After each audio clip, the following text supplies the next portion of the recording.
अस्सलाम वालेकुम dear students, मैं उम्मीद करती हूँ कि आप सब खैरियत से होंगे।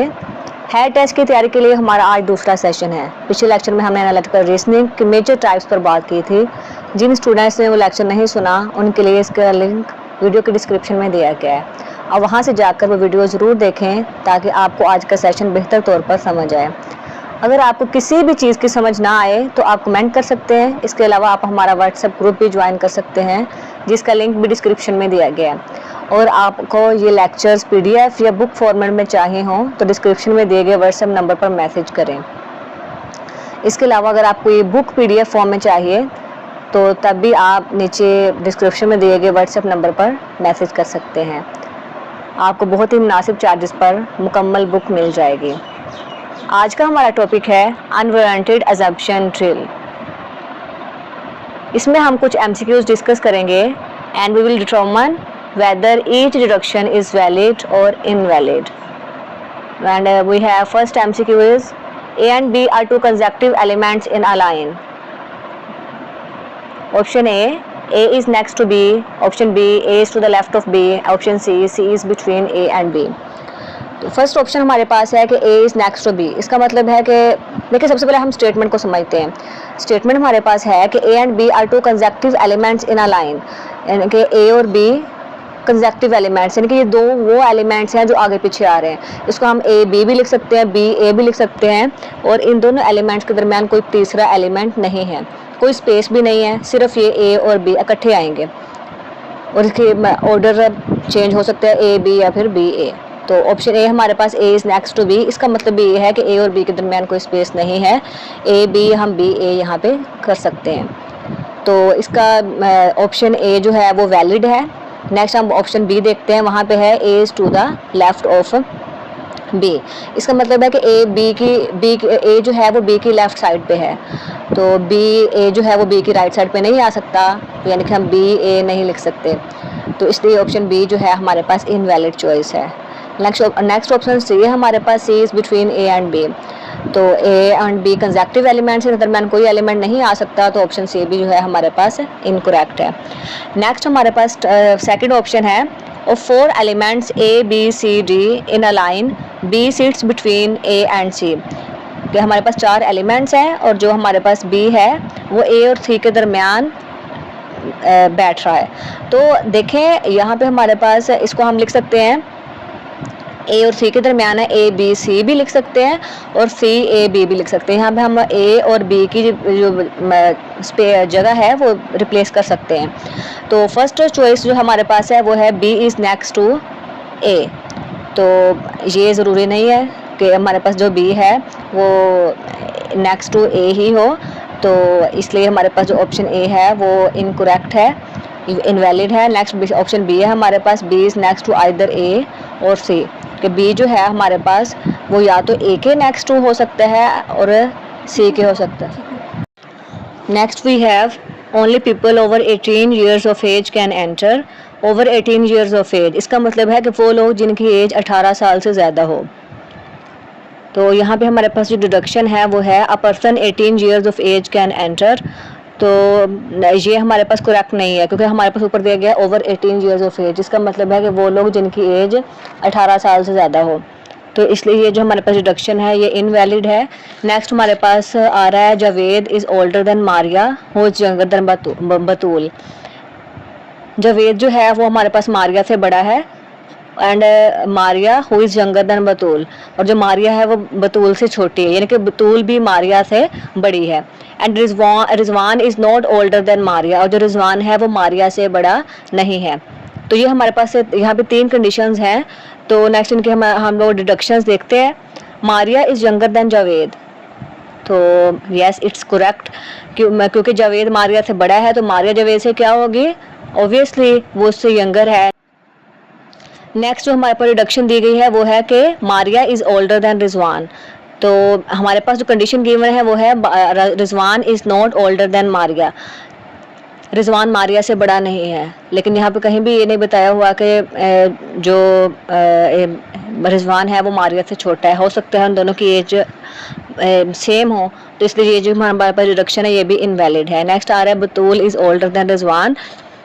तो रिजवान देखिए यहाँ पे ये बताया हुआ कि जो रिजवान है वो मारिया से बड़ा नहीं है, या तो वो मारिया की में सेम एज है मारिया और रिजवान की, या फिर क्या है कि जो रिजवान है वो मारिया से छोटा हो सकता है।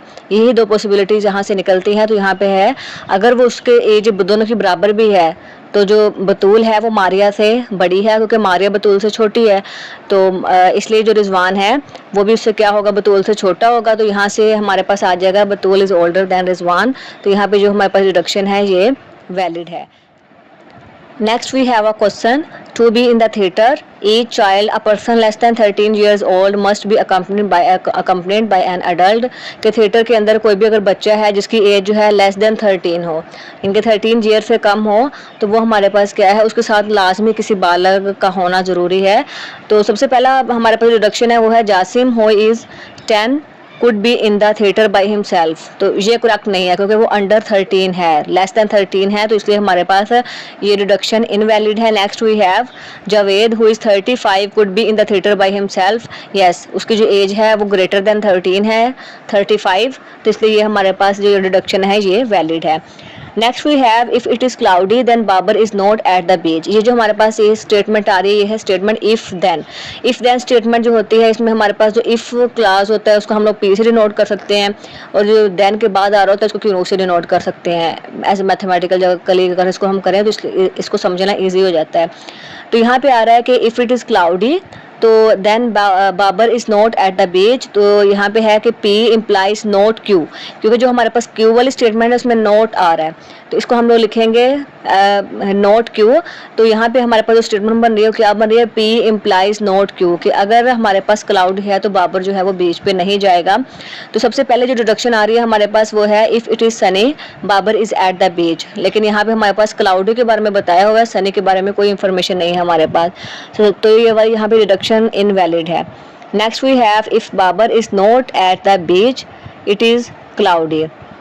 यहाँ पे आ रहा है कि if Babar is not at the beach, यानी कि not Q implies P no, ये भी हमारे पास क्या है, ये ट्रू नहीं है।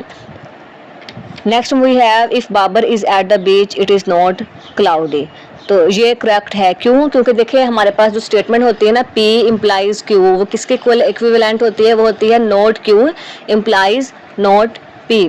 तो यहाँ पे हमारे पास गिवन था P इम्प्लाइज नॉट Q, तो यहाँ पे जब हम नॉट Q के साथ एक और नोट लगाएंगे तो जब दो नोट हमारे पास डबल नोट आ जाएं तो वो पॉजिटिव हो जाते हैं। जैसे दो नेगेटिव मिलके पॉजिटिव बनाते हैं, तो यहाँ पे दो नोट का मतलब यहाँ पे यस होता है, तो यहाँ पे आ जाएगा Q इम्प्लाइज नॉट P।